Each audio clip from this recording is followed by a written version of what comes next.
Live from KPRC, this is Channel 2 News at 4. Now at 4, a school district police officer is in custody. He's accused of having thousands of images of child pornography.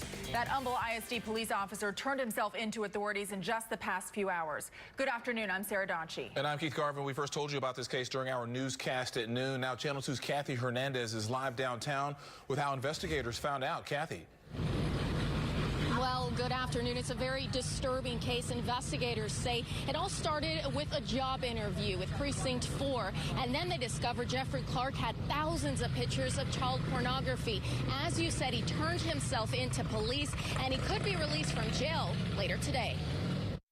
Humble ISD police officer Jeffrey Clark is accused of possessing several thousand pictures of child pornography. Constable Mark Herman says Clark applied for a job with Harris County Precinct 4.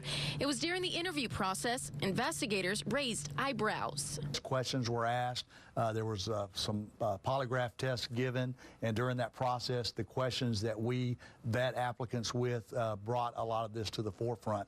Investigators say the 48-year-old admitted to looking at sexually explicit photos of children.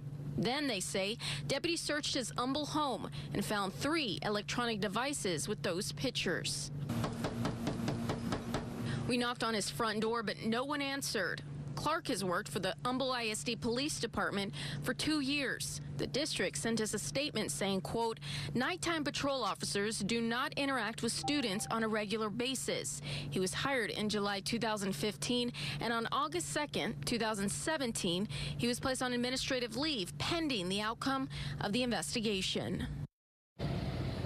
And before working in Humble, he also worked for the Kendall County Sheriff's Office. That's near San Antonio, and he worked there for 5 years. Coming up at 6, what community members are saying about these allegations. Reporting live in downtown Houston, Kathy Hernandez, KPRC, Channel 2 News. Kathy, we'll look for your report at 6 o'clock. Thank you. We want to give you a live look now at the radar as some parts of our area are seeing some storms. Yeah, earlier today it was absolutely pouring at Bush. They saw delays of at least an hour because of those storms moving through. This weekend could also see some more rain. Frank is looking at that for us right now. Take a look at this click-to pin. This is up in Cypress area where the showers came through, and then they moved right across through the Bush Intercontinental Airport area, right into Chambers County. And this is interesting. Look how this outflow boundary, that green line right there, meets the sea breeze. And when we talk about that, this is a perfect example of when those two wind flows meet and those showers right across Brazoria County just explode. So be careful down there around Rocheron and Iowa. We're going to continue to see problems there in Algoa. So watch out, Needville. The showers are moving pretty quickly. There's a look at the exact track radar, and there's the future cast for it. So we still see some chance for a shower or two as we go into this evening, but by the time we get to sunset, it's going to be winding down pretty nicely. The tropics are getting interesting. I want to show you a couple of systems we are watching. One in the Caribbean, that's going to continue to move generally toward the Yucatan. We'll take a closer look coming up. And then this one that has come off the coast of Africa, that is also moving toward the Caribbean. So it's that time of year that it all begins to get active. The storms this evening wind down just in time for date night. The weekend, rinse and repeat, 90s with showers, the spaghetti models on those tropical systems, and more straight ahead in weather. All right, Frank, thank you. No matter where you go this weekend, you can track the chance of rain by downloading Frank's free forecast weather app. Just search KPRC in your app store. And as for the former Harris County Sheriff's deputy charged with murder after an incident at a Denny's that got national attention, today we learned Shauna Thompson is fighting to get back her job. Thompson and her husband are charged in connection with the death of John Hernandez back in May. Channel 2's Ryan Korsgaard is live downtown with reaction and action that Thompson's attorney took today. Ryan. And her attorney basically sent a letter to the sheriff talking about the firing, saying it is politically motivated and it was done without an investigation or even an autopsy. Shauna Thompson wants to be a Harris County Sheriff's deputy once again. Her attorney, Greg Cagle, sent this letter to Sheriff Ed Gonzalez asking that she be allowed to keep her job. It's an appeal of the termination. The letter says she did not fail to take proper police action. This is video of Thompson's husband, Terry, on top of John Hernandez. The then off-duty deputy is seen in the top of the screen. She didn't engage in any misconduct. The allegation from the sheriff is that it's kind of a fail to act, that she should have recognized and told her husband to get off. But I mean, I think it's apparent from the video that's been released that she does at some point recognize that Mr. Hernandez is in distress, tells her husband to get off, and then performs CPR on Mr. Hernandez for an extended period of time of waiting on the arrival of EMS. Hernandez died following the altercation involving the Thompsons outside a Denny's restaurant in Crosby on May the 28th. Terry Thompson claimed Hernandez threw the first punch.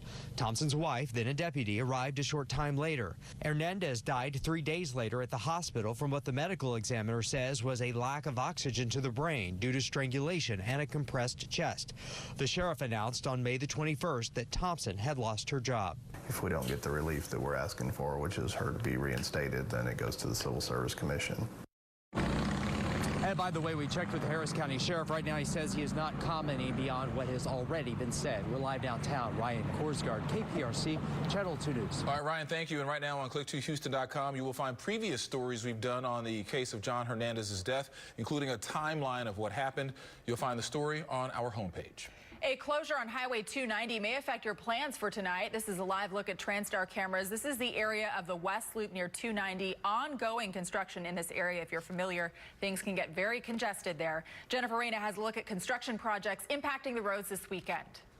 Good evening. What a milestone. I'm headed toward the Northwest Freeway for a look at your construction this weekend. Crews will switch traffic on 290 inbound or eastbound main lanes from Pinemont to the I-10 connector ramp. They will place traffic on new pavement, so hang in there. 290 inbound from Bingle to 610. That's an overnight closure, 9 p.m. tonight until Saturday at 9 a.m.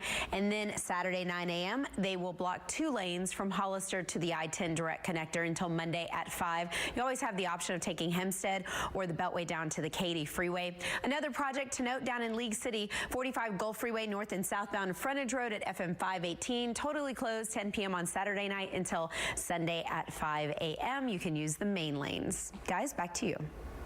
Jen, thank you so much. You can also keep up with the latest road closures by going to our traffic section at click2houston.com and to our KPRC app. An alleged MS-13 gang member accused of 2 murders in the Houston area is now back in custody here. Today, Houston police and other agencies spoke about the events leading up to his arrest. Channel 2's Anusha Rasta is live in Southwest Houston with what police said today. Anusha. Houston Police Chief Art Acevedo says MS-13 gang members are waging war on rival gangs here on the city's southwest side. The police department says yesterday an MS-13 gang member linked to 2 murders in the Houston area was extradited back to Houston from Virginia. Investigators say 20-year-old Douglas Herrera Hernandez, also known as Terror, killed a 16-year-old boy who was giving police information about other gang killings. Now, Chief Acevedo says 16-year-old Estuar Quiñones was shot 27 times. His body left on a jogging trail in Buffalo Run Park in Missouri City. Now, Hernandez was reportedly on the run when he then allegedly shot and killed another gang member at an apartment in Clear Lake over a marijuana deal. Chief Art Acevedo told reporters today that one of his patrol officers got a tip about Hernandez being in Virginia, and with the help of the FBI, DPS, and ICE, officials arrested Hernandez in Arlington, Virginia.